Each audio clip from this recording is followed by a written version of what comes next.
y'all are doing well. Hope you've had a great week. Happy birthday, Gabby. Happy birthday, Emily. Hope you've had a fun day and that you wanted to stay home for your birthday because that's probably what you got. Okay, we're going to jump right in. Point number 1 of Christ, center of our universe. This is a really good lesson. I hope y'all did the study guide, and I expect you to do the questions tonight. I don't just hope, don't just asking, I'm telling you to do these questions. It's too important to your life not to.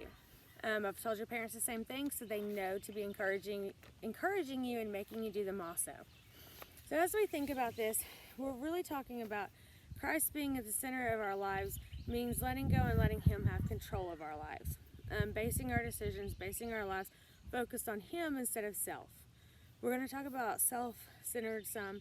And what I mean by self-centered is not necessarily those people that are, we all know that it's just all me, look at me, I will do anything. On a team, they're the ones who only care about them. They won't pass the ball.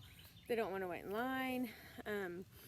I see a lot of those at the bank. I'm not necessarily talking about those kind of people. I am, but you can be self-centered and not be to that extreme. Self-centered means my center of everything that I do is based on me and my wants, not God-focused. And that's kind of a hard point that, really hit home with me, hadn't thought about before. Am I focused on Christ and what He wants, not what I feel like should happen? So that's what we're talking about with self-centered. And when you think about this point, it says, we are a part of God's story. He's not a part of ours. That really hits home. Just thinking from creation on with Adam and Eve, the story that God's writing, we are a small part of His big plan and story, an important part to Him, but a small part of it. He's not just a small part of our lives. We are a part of His. So when you look at that, something that happens to us in His story, has an impact on others. We are a part of His story. And when you focus on that and you grasp that, you can have Him at the center of everything you do. And the verses say, He is before all things, and in Him all things hold together.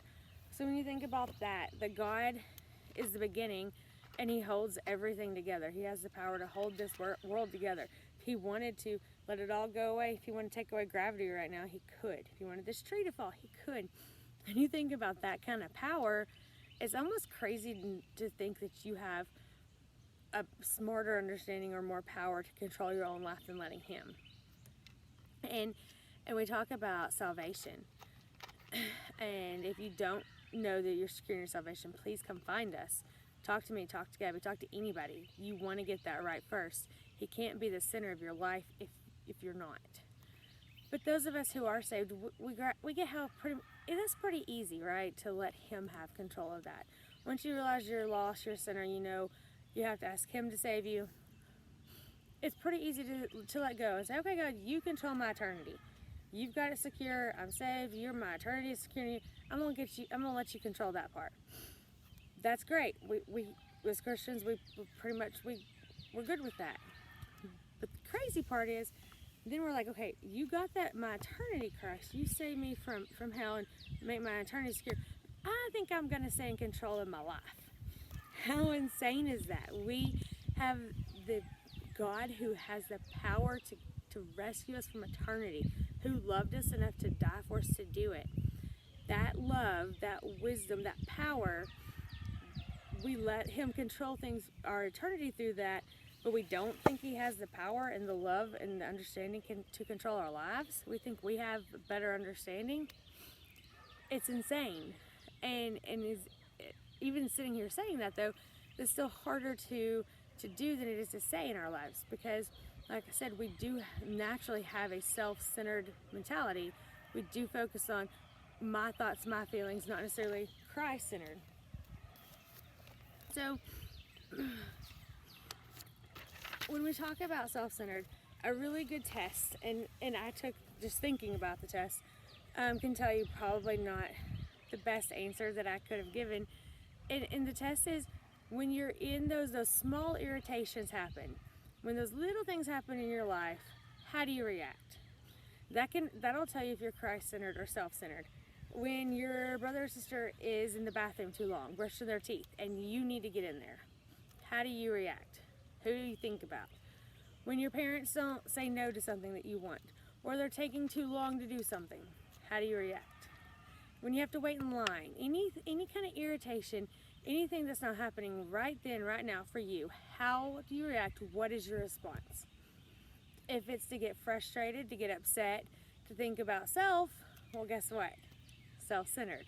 If it is to understand that maybe your parents have to do something for your brother or sister, or a family member, maybe there's other things that are going on and the reasonings have nothing to do with you, that's Christ-centered. So take that test this week. Think about it. Think about how you respond to things. If it's not Christ-centered, then work on that this week. So let's kind of dig into the points around being self-centered or Christ-centered. One of the things is probably going to be, that's I guess hard as a teenager, and all teenagers go through it. I remember going through it. I'm going through it now with my kids. It's that you're trying to become an adult. You're trying to find independence. You're trying to figure out what control should I have over my own life. But you're doing that, your brain and your mind and your body is all trying to figure this out, and it knows it is getting ready to become that, but you're still completely controlled by other things. Your schedule, your activities, most all of your life is controlled by someone else still. If you go somewhere, everything is still controlled by a teacher, a parent, something beyond your control. And so a lot of times what teens will do in response to trying to find that independence is they make decisions around, I've got to find some independence and control. That's not being Christ-centered. When you make decisions on things that you can control just because you need to do that, and it's almost to prove a point, that's not being mature, that's not being an adult, that's not being Christ-centered. So things like becoming friends with people you know you shouldn't have, doing something you know your parents have said is wrong just to prove a point you can do it. Making decisions like that is not Christ-centered, and it's not mature and adult-like. But it is hard as a teen. So how do you balance that? How do you find ways to have some control and to let God work in your life and still be a teen? Talk to your parents. Ask them for ways that you can have some independence, and in ways that you can start to have control and work God into being in control of your life now. Just a warning, with independence comes responsibility.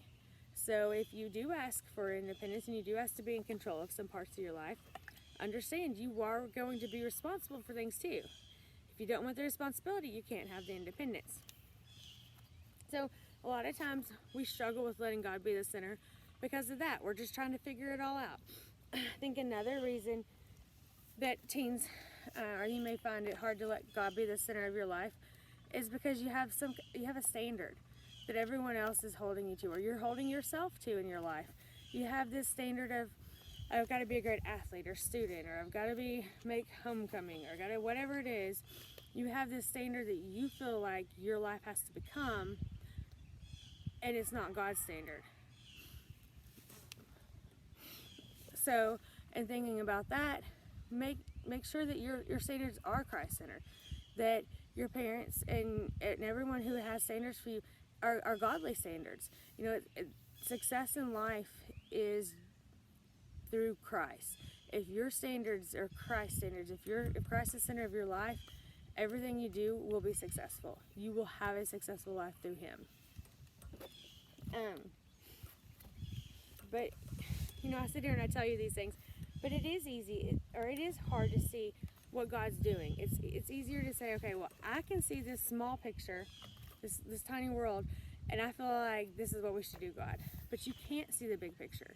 You can't see that right now the difficult times are preparing you for something great down the road. Looking back, you'll be able to see it. I've had times in my life like that I've looked back and been like, oh, okay, God, that's what you were doing. But if we're living in a self-centered, focused world, if our focus is self, when hard times come, we will jump to fixing it ourselves. We'll jump to, oh, I gotta be in control of this, and then we will mess up God's plan. We will do things that He didn't want, and to work things out on our own. Being Christ-centered is being mature in your faith and having faith through those things, understanding that God has a plan, He is working out, and that He has all things for your good, and trusting Him through that. So how do we become God-centered? First of all, you pray. Pray that God just shows you areas that you need to release control of, areas that you need to have more control of. So pray. Then write down the areas you know God must control. You cannot control your tongue. You cannot control patience, joy, fruits of the Spirit. You can't control that in your human flesh without Him. So write down those areas that you know you struggle with that God needs to be more in control of. And then find Bible verses around them. If it's honoring your parents, find Bible verses about that. Patience, gentleness, your tongue, worry. Find verses. Write those verses down. Write them on paper, put them everywhere. Put them in places that you know you're going to struggle. If patience is a struggle for you in the bathroom sharing with a sibling, put the verse there. Put them on your fridge. Put them as you go out the door. Everywhere you can put them, put those verses, because they'll be a reminder and they'll help to get into your heart. Proverbs is a really good place to look for ones around your tongue and being friends. Make them a background on your phone. Make them set alerts on your phone, reminders with the verses. And then recognize and admit when you mess up. You're gonna mess up. So if you're trying to make Christ center honoring your parents and you don't honor them, admit it. Go tell them you're sorry. Admit those things. Hold yourself accountable. And practice. You don't become great at sports with no practice. You don't become great at school or anything. You have to practice. So find a small way to be more Christ-centered. Few small ways. Write them down. Start at home where it's a safe place. How can I be more Christ-centered at home? Find ways to do that and practice them over and over again. On your phone, your most precious possession, right? The thing you spend most time with. How can I be more Christ-centered on my phone? Do the little things to practice, and it will become easier to make it that Him-centered as a whole. And then find someone to hold you accountable. Whether it be me, Gabby, a friend, whatever it may be. Accountability is huge. So have someone to hold you accountable. Tell them what you're working on and have them ask you questions. Do the same for them. And then the last thing is give yourself grace. God did. You're going to mess up. You will. But God didn't quit on you after you messed up once. Don't quit on yourself. Making Christ the center of your life is too important to just give up on. So allow yourself grace. If you mess up, try again. Like I said, this is one of my struggles, is letting go of control. And I try to help my kids now not to wait until they're an adult to have to figure it out. So I'm challenging you. I am challenging you right now to answer the small group questions, and then I'm going to send you my documents with this. Do that this week. Find ways to make Christ center of your life. Make Him the focus. Let Him be in control. Ask Him to guide you. Please, guys, do this. Your life will be so much easier if you let God lead it than you. I love you guys. Bye.